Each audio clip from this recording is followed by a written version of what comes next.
idin muuqata waa puntland soomaaliya magaalada daar es salaam oo ku magacaaban xuduudda puntland iyo etoobiya xuduudda u dhaxaysa su-aashu waxay tahay marka halkan baynu u aqoonsanahay xuduuddii bal ii soo diro marka waxbaan idin tusayaa dhulkaasi waa cidla dhulkaasi waa cidla wax u diiday inay durkaan ma garanayo wax halkan ku ooday ma garanayo sharci dhigaya inay halkan etoobiya xuduudeeda tahay ma jirto soo dur baabuurtaan halka etoobiya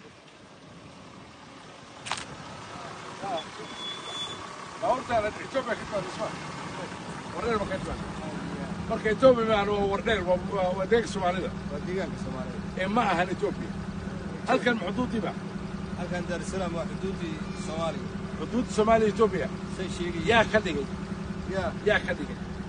dowladaha ka dhigay may waxaan kuu jeedaya waxaa annaga halkaan lagu xadhibay maandurudu halkaa geysan maamulka waa cidla dhulkaasoo maamulka laga rabo xaar ma joogo labada dhinac baa xaar ma joogo soomaali baa joogteen maamulka puntland ha loo sheego maamulkee puntland ha loo sheego in xagga loo durkiyo in xagga loo durkiyo waa ku waafaqsan sidaas weeye sabab lagu kalifi karta baabuurtana in la baaro sabab lagu kalifi karta inaan annagu dhagax halkaan dhigano oo u aqoonsano inay soomaaliya tahay ya ma jirto innagaa qalbigeenna xiran yahay innagaa u qabna in dhulkaanu dhul etoobiya yahay amxaara mana taqaan umana soo socoto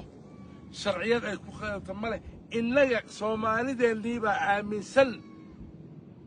in xuduuddeennu halkaan tahay balaahi calaamaddii wax naga hor istaagan ma leh waa dhulkaasaa u jeedaana wada faaruqa ah ilaa intaasoo dhan waa dhul soomaaliyeed laba reerood baa wada degan oo saa u wada degan haddana waxaa leenahay waa xuduudda etoobiya ilaahay baa inoo maqan waa khalad